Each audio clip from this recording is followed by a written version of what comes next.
say, Wamajika. You have just articulated 2,000 generations of my ancestors' language to the word Wamajika. It is my honor to welcome all of you as we embark on a journey that only 7 months ago it was only a vision.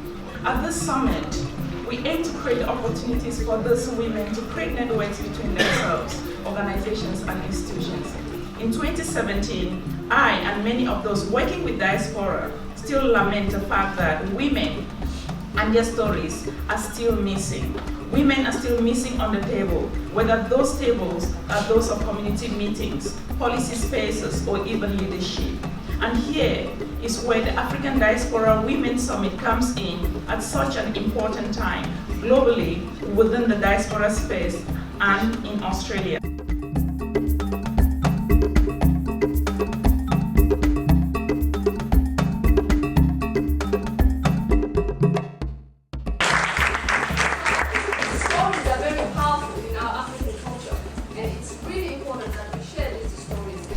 Welcoming you all here today. Thank you all for making the time. For those of you who have traveled to South Africa to be here today. So Amir Bashir, Director of the Diaspora for the African Union. We recognize the need to build and sustain dynamic and multi-beneficial partnership between the African continent and the African diaspora.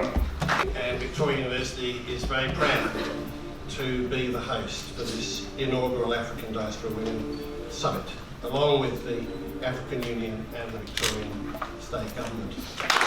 Australia is our home.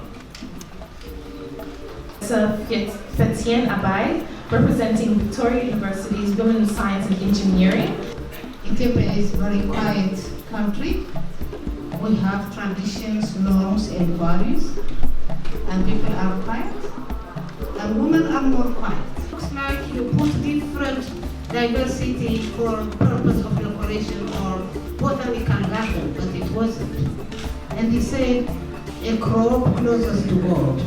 A Barbie breeder should not die before visiting the God. Already?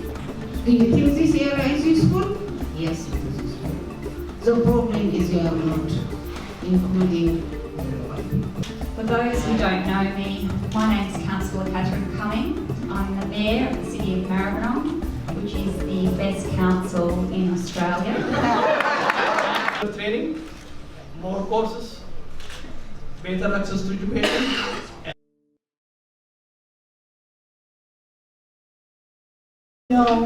Follow your dreams. My name is Nell Yoa and I'm at Callaway at Collingwood Football Club, and I also work with a non-profit organisation, AfriOzCare.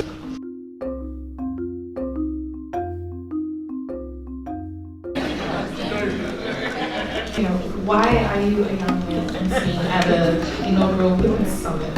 It's important for young men such as myself to have an understanding of what's happening. The dishes and do this and say, oh, this is not Uganda. I say, yes.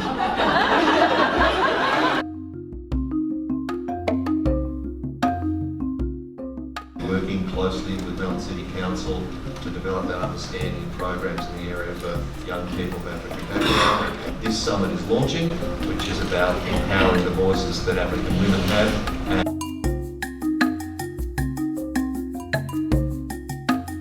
If you are to be in that leadership role, at my workplace, I teach at a high school, you have to work double as much, if not 3 times as much as normal. And no. So all what I can say in leadership, the way I work with the young people, we have got about 70 young people, the Black Rhinos, it's working with them as a leader. Work with these young people and you will be successful.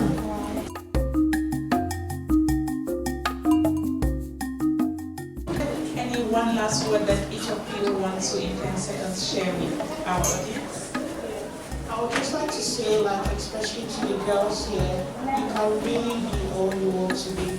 So while they're working on their thesis, the men are doing more with women. Mentorship is key. Having a supporter is key. Now, Like I explained in the beginning, that the reason why it's becoming a focus is because perhaps worth noting the hepatitis B is passed down mother to child, so scientific. You, especially for putting this summit together, I think it's tremendous. And looking at this booklet, I think what is so encouraging is governments at all levels are looking at this issue.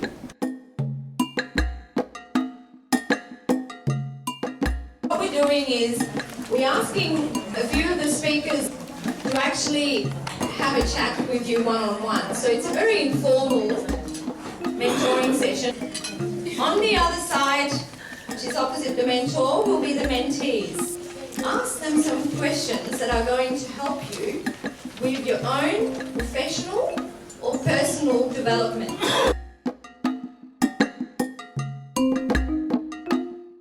Believing in myself, that I'm actually skilled, I'm actually talented, but in your core you need to be sure about who you are, what type of a leader you are, what you're bringing to it, and you grow that and you add, confidence actually comes from taking action. So you just take small little actions and it builds up to bigger and bigger things. I think each challenge is quite similar, just kind of that self-belief. So I guess for me, I just remind myself, I'm like, that guy did it and I can do much better. Okay, I live in Melbourne, one of the most multicultural cities in the world. And I'm such a doer. I'm always on the go doing. Set your goals, join committees, read successful promotion applications, useful resources that you could and there are so many now on the internet.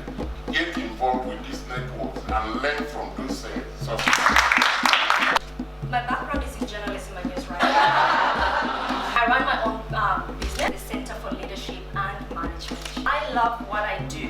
And when I went natural 10 years ago in Australia, there was just nothing you could get locally for your hair. So I started making products a couple of years ago to fill that need for the Australian market. My full support of my government to advance the outcome of these events. Our came together and opened an organization called AfriOzCare to help the people in need.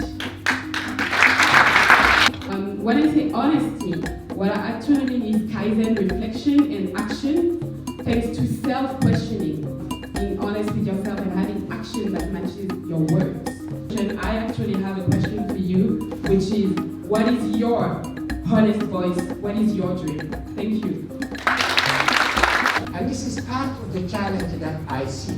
How are we going to live in 21st century Australia? The challenge, we need to look through education and information activity, even for the educated ones. Becca, a shortened version of our name, to represent the interests of migrant communities in Australia.